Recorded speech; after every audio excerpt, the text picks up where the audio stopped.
आपकी आवाज। आपको बता दें, प्रधानमंत्री मोदी दिवाली सेलिब्रेट करने के लिए पहुंचे जवानों के बीच आपको सीधे दिखा रहे हैं तस्वीर, और प्रधानमंत्री मोदी जवानों से बात कर रहे हैं। आईटीबीपी, सीआईएसएफ, हर सुरक्षा बल, हमारे पुलिस के जवान, हर किसी को मैं आज दीपावली के इस पावन पर्व पर आदर पूर्वक नमन करता हूं। आप हैं तो देश है, देश के लोगों की खुशियां है, देश के ये त्योहार है। मैं आज आपके बीच प्रत्येक भारतवासी की शुभकामनाएं लेकर आया हूं। आपके लिए कोटि कोटि देशवासियों का प्यार लेकर के आया हूं। हर वरिष्ठ जन का मैं आपके लिए आशीष लेकर के आया हूं। मैं आज उन वीर माताओं, बहनों और बच्चों को दीपावली की हार्दिक शुभकामनाएं देता हूं, उनके त्याग को नमन करता हूं, जिनके अपने बेटे हो या बेटी आज त्योहार के दिन पर भी सरहद पर तैनात हैं। वे भी, परिवार के सभी लोग भी अभिनंदन के अधिकारी हैं। एक बार फिर दोनों मुट्ठी बंद करके पूरी ताकत से मेरे साथ बोलिए, भारत माता की, भारत माता की, भारत माता की। साथियों, मुझे याद है प्रधानमंत्री बनने के बाद पहली बार 2014 में दीपावली के पर्व पर मैं सियाचिन चला गया था जवानों के साथ दिवाली मनाने के लिए।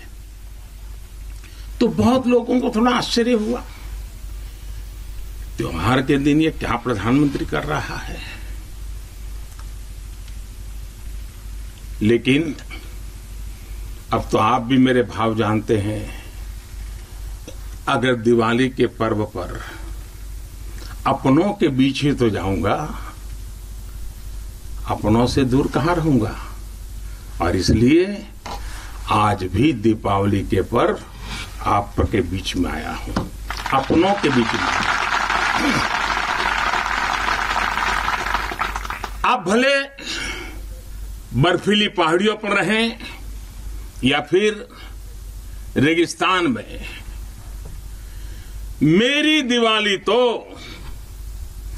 आपके बीच आकर ही पूरी होती है। आपके चेहरों की रौनक देखता हूं, आपके चेहरे की खुशियां देखता हूं, तो मुझे भी अनेक गुना खुशी हो जाती है, मेरी खुशी बढ़ जाती है। इसी खुशी के लिए, देशवासियों के उल्लास को आप तक पहुंचाने के लिए आज मैं फिर एक बार इस रेगिस्तान में आपके बीच में आया हूं। और एक बात आपके लिए, मैं त्योहार का दिन है तो थोड़ी सी मिठाई भी लेके आया हूं। लेकिन ये सिर्फ देश का प्रधानमंत्री मिठाई लेके नहीं आया है। ये मेरी ही नहीं, ये सभी देशवासियों के प्रेम और अपनेपन का स्वाद भी उसके साथ लेकर के आया हूं। इन मिठाइयों में आप देश की हर मां के हाथ की मिठास अनुभव कर सकते हैं। इस मिठाई में आप हर भाई बहन और पिता के आशीर्वाद को महसूस कर सकते हैं।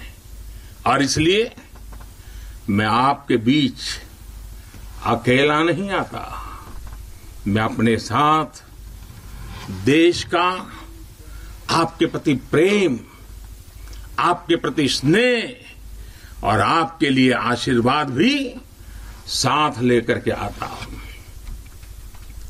और साथियों, आज यहां लोंगेवाला की इस पोस्ट पर तो देश भर की नजरें भी आप पर है। मां भारती के लाडलों, मेरी इन बेटियां, मेरे देश की गौरव देने वाली बेटियां जो मेरे सामने बैठी हैं, उन पर देश की नजर है। मुझे लगता है कि देश की सरहद पर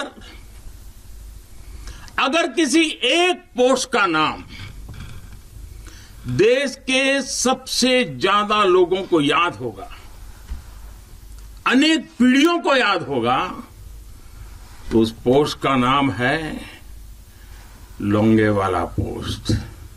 हर किसी की जुबान पर है।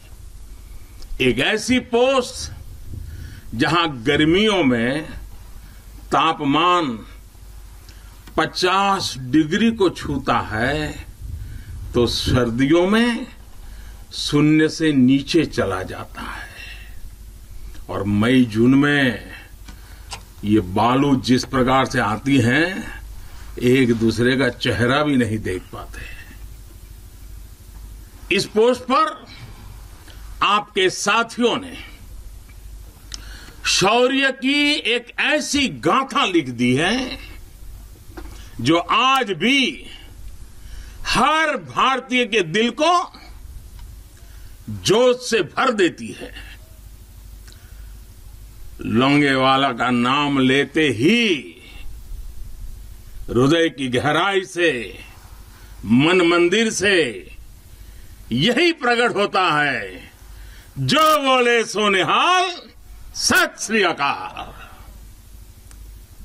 ये जयकारा कानों में गूंजने लगता है। साथियों, जब भी सैन्य कुशलता के इतिहास के बारे में लिखा पढ़ा जाएगा, जब सैन्य पराक्रम की चर्चा होगी, तो बैटल ऑफ लोंगेवाला को जरूर याद किया जाएगा। ये वो समय था जब पाकिस्तान की सेना बांग्लादेश के निर्दोष नागरिकों पर अत्याचार कर रही थी, जुल्म कर रही थी, नरसंहार कर रही थी। बहन बेटियों पर अमानवीय जुल्म हो रहे थे और पाकिस्तान की सेना के लोग कर रहे थे। इन हरकतों से पाकिस्तान का घृणित चेहरा उजागर हो रहा था, भयंकर रूप दुनिया के सामने पाकिस्तान का प्रकट हो रहा था। इन सब से दुनिया का ध्यान हटाने के लिए पाकिस्तान ने हमारे देश की पश्चिमी सीमाओं पर मोर्चा खोल दिया। पाकिस्तान को लगता था कि भारत की पश्चिम सीमा पर मोर्चा खोल दूंगा, दुनिया में भारत ने ये कर दिया, भारत के वो कर दिया करके रोता रहूंगा और बांग्लादेश के सारे पाप उनके छिप जाएंगे। लेकिन हमारे सैनिकों ने जो मुंह तोड़ जवाब दिया, पाकिस्तान को लेने के देने पड़ गए। साथियों, यहां इस पोस्ट पर दिखाए गए पराक्रम की गूंज, इस गूंज ने दुश्मन का हौसला तोड़ दिया था। उसको क्या पता था कि हां, उसका सामना मां भारती के शक्तिशाली बेटे बेटियों से होने वाला है। मेजर कुलदीप सिंह चांदपुरी के नेतृत्व में भारतीय वीरों ने टैंकों से लैस दुश्मन के सैनिकों को धूल चटा दी, उनके मंसूबों को नेस्त नाबूद कर दिया। कभी कभी मुझे लगता है कि कुलदीप जी के माता पिता ने उनका नाम कुलदीप भले रखा था, उनको लगा होगा ये कुल का दीपक है, लेकिन वो कुलदीप जी ने अपने पराक्रम से उस नाम को ऐसे सार्थक कर दिया कि वे सिर्फ कुलदीप नहीं, वे राष्ट्रदीप बन गए।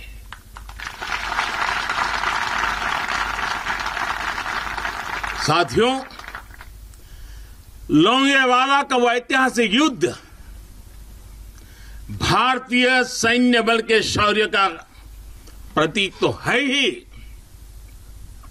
थल सेना, बीएसएफ और वायुसेना के अद्भुत कोऑर्डिनेशन का भी प्रतीक है। इस लड़ाई ने दिखाया है कि भारत की संगठित सैन्य शक्ति के सामने चाहे कोई भी आ जाए, वो किसी भी सूरत में टिक नहीं पाएगा। अब जब सन 71 में हुए युद्ध के लोंगेवाला में हुई लड़ाई के 50 वर्ष होने जा रहे हैं। कुछ ही सप्ताह में हम इसके 50 वर्ष इस गौरवपूर्ण स्वर्णिम पृष्ठ को हम मनाने वाले हैं, और इसलिए आज मेरा मन यहां आने को कर गया है। तो पूरा देश अपने उन वीरों की विजय गाथाएं सुनकर वो गौरवान्वित होगा, उसका हौसला बुलंद होगा।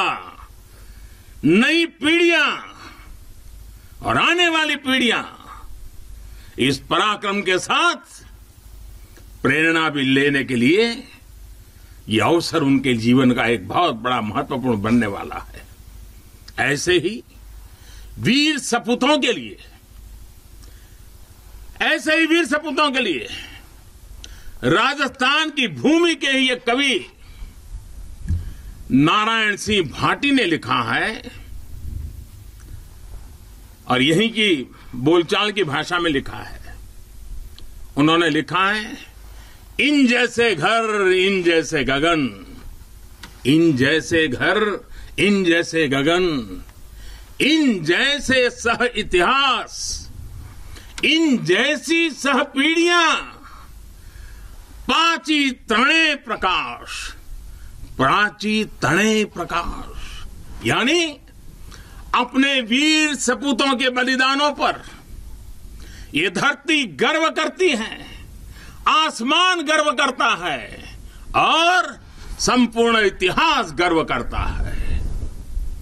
जब जब सूर्य का प्रकाश इस धरती पर अंधकार को भगाने के लिए अवतरित होगा, आने वाली पीढ़ियां इस बलिदान पर गर्व करती रहेगी।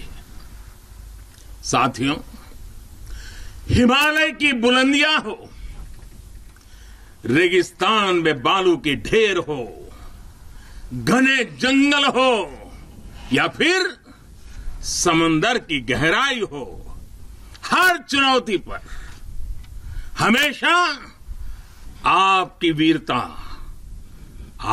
वीरता हर चुनौती पर भारी पड़ी है।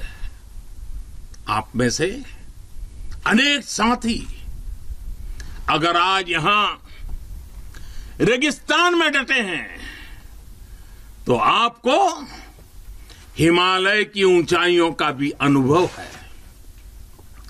स्थिति परिस्थिति कोई भी हो, आपका पराक्रम, आपका शौर्य अतुलनीय है। इसी का असर है कि आज दुश्मन भी ये एहसास है कि भारत के जाबाजों की कोई बराबरी नहीं है। आपके इसी शौर्य को नमन करते हुए आज भारत के 130 करोड़ देशवासी आपके साथ मजबूती से खड़े हैं।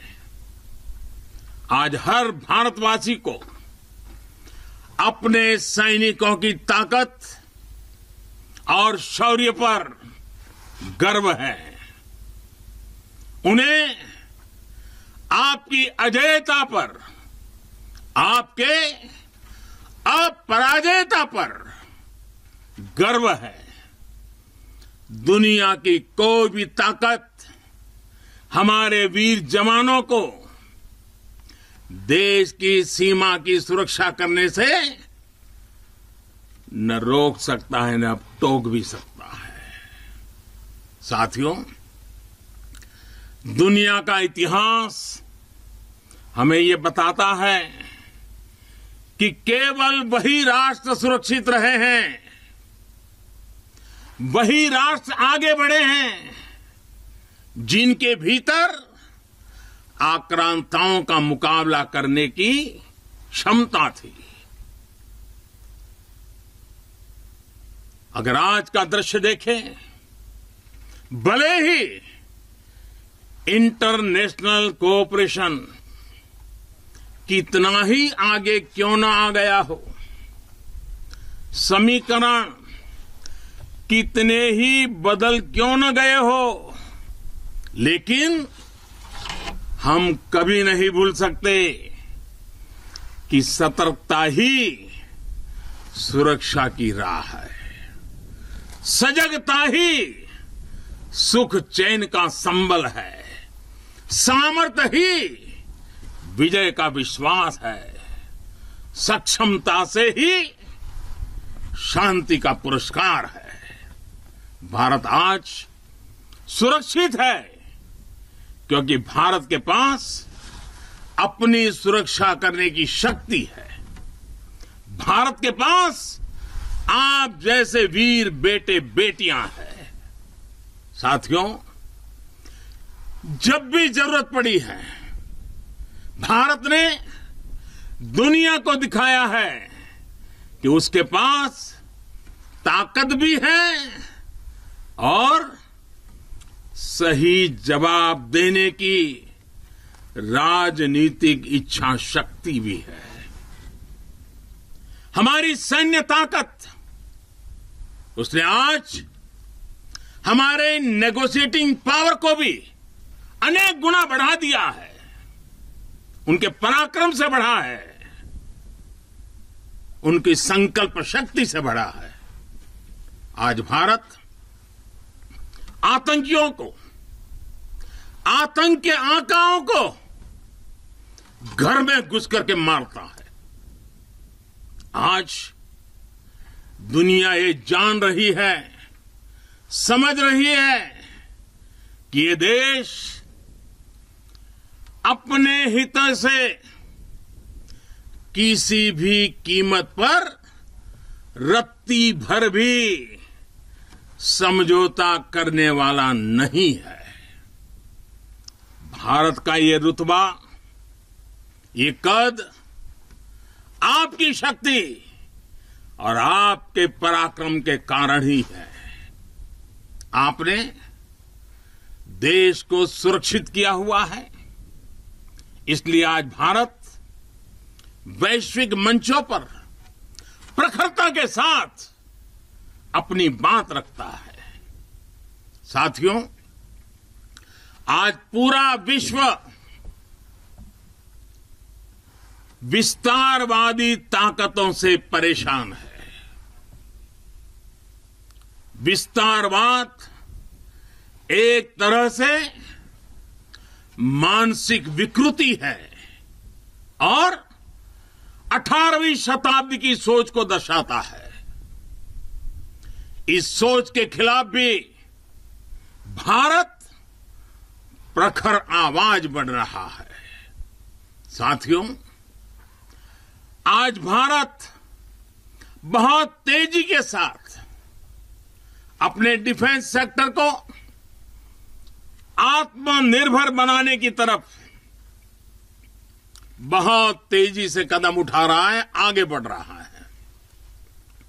हाल ही में हमारी सेनाओं ने निर्णय लिया है कि वो 100 से ज्यादा अलग अलग प्रकार की जो आवश्यकताएं, खासकर हथियार और साजो सामान, उसको अब विदेशों से नहीं लेंगे, भारत में उत्पाद की हुई चीजें ही लेंगे। यहीं का उत्पाद और उसके लिए जो आवश्यक होगा करेंगे। ये निर्णय छोटा नहीं है। इसके लिए सीने में बहुत बड़ा दम लगता है, अपने जवानों पर विश्वास लगता है। मैं आज इस मौके पर और त्याग और तपस्या की एक महत्वपूर्ण भूमि से मैं अपनी सेनाओं को उनके इस महत्वपूर्ण फैसले के लिए बहुत बहुत बधाई देता हूं। ये निर्णय छोटा नहीं, मैं जानता हूं। फैसला सेना ने लिया, आत्मनिर्भर भारत का एक बहुत बड़ा हौसला बढ़ाने वाला निर्णय लिया। लेकिन सेना के इस फैसले से देशवासियों में भी, 130 करोड़ देशवासियों में ऐसा मैसेज चला गया, सब दूर चला गया। और वो मैसेज क्या गया?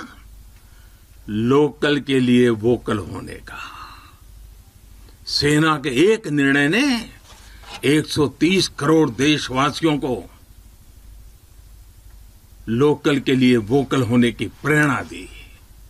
मैं आज देश के नौजवानों से, देश की सेनाओं से, सुरक्षा बलों से, पैरामेडिकल फोर्सेस से एक के बाद एक इस प्रकार निर्णयों के अनुकूल भारत में भी मेरे देश के युवा ऐसी ऐसी चीजों का निर्माण करेंगे, ऐसी ऐसी चीजें बना करके लाएंगे। हमारे सेना के जवानों की, हमारे सुरक्षा बल के जवानों की ताकत भी बढ़ेगी। हाल के दिनों में अनेक स्टार्टअप्स सेनाओं की जरूरतों को पूरा करने के लिए आगे आए हैं। डिफेंस सेक्टर में नौजवानों के नए स्टार्टअप्स देश को आत्मनिर्भरता के मामले में और तेजी से आगे ले जाएंगे। साथियों, रक्षा क्षेत्र में आत्मनिर्भर भारत देश के बढ़ते हुए सामर्थ्य का लक्ष्य है। सरहद पर शांति। तो आप सुन रहे थे प्रधानमंत्री मोदी को, जिन्होंने अपने इस पूरे संबोधन में कुछ बातें, अहम चीजें बताई हैं। वो भी हम आपको बताएंगे, लेकिन रुकते हैं एक ब्रेक के लिए, वापस आते हैं, आपको फिर से प्रधानमंत्री के संबोधन में ले चलेंगे।